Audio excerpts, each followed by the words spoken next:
Eh bien salut tout le monde, c'est Flo, j'espère que vous avez la forme. Alors aujourd'hui on voit une config PC Gamer pour un budget d'environ 700€.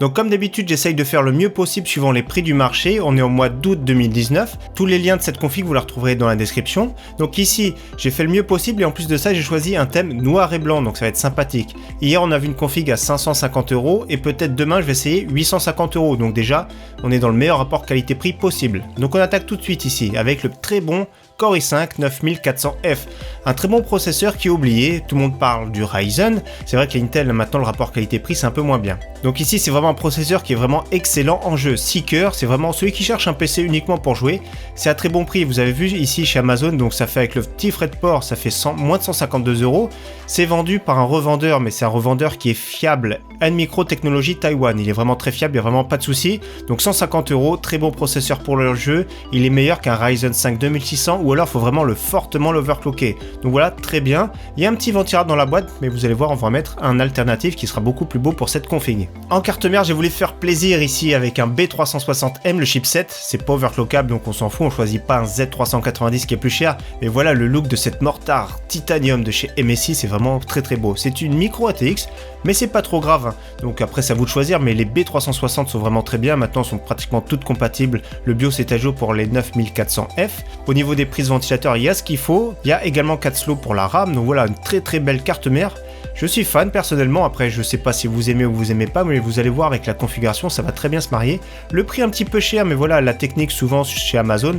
Il y a un d'occasion, je clique des fois dessus pour vérifier. Donc par exemple, en ce moment, il y en a une à 93,53€ d'occasion comme neuf. Donc vous allez recevoir une carte mère qui est quasiment neuve. Donc moi personnellement dans mon cas je regarde régulièrement s'il y a de l'occasion à très bon prix. Si vous préférez une carte mère moins chère et au format ATX, il y a là également la MSI B360A Pro qui est disponible. Donc c'est plutôt noir, donc ça va avec notre config, il n'y a pas de souci. Il y a des petites taches de blanc, donc franchement ça passe. Surtout le prix 89,99€ et également des versions d'occasion à partir de 65€. Donc franchement pas mal du tout, hein. Le PCB est légèrement marron, c'est ça son défaut, mais ça reste une très bonne carte mère pour notre processeur, il n'y a vraiment pas de souci.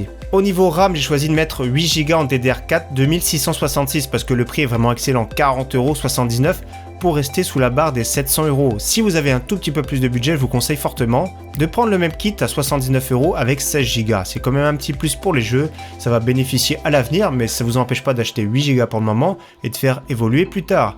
Bien sûr, si vous jouez, vous avez 50 onglets de Google Chrome par exemple d'ouvert, ça consomme énormément de RAM, mais si vous n'avez pas de navigateur d'internet d'ouvert, uniquement pour jouer, 8Go c'est très bien pour le moment. Donc on part sur 8Go pour 40€, après c'est vous qui voyez. Au niveau de la carte graphique, la très bonne RX 590 ici, donc il n'y a qu'une seule version, c'est version 8Go, donc c'est une RX 580 qui est gravée plus finement avec des fréquences supérieures.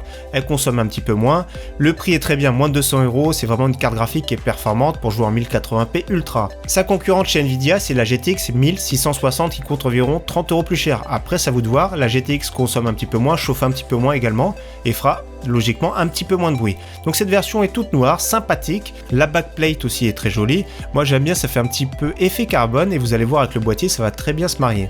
Au niveau stockage, je choisis toujours un SSD de 480Go, donc dans les 50€, des fois il y a des petites promotions, en dessous 50€, ça arrive, hein, les prix de la mémoire est à la baisse. Donc ici du classique, après c'est à vous de voir suivant vos besoins. Donc je pars sur un SSD 480Go, ce qui peut être sympa également, c'est de mettre un SSD en 240Go qui est vraiment pas très cher, 27,09€, et de mettre un disque dur d'1TB dans les 40€. Au niveau boîtier, ce qui nous intéresse, le très beau boîtier que j'aime personnellement, j'aime beaucoup, pour 57€, l'Aerocool Cylon Pro.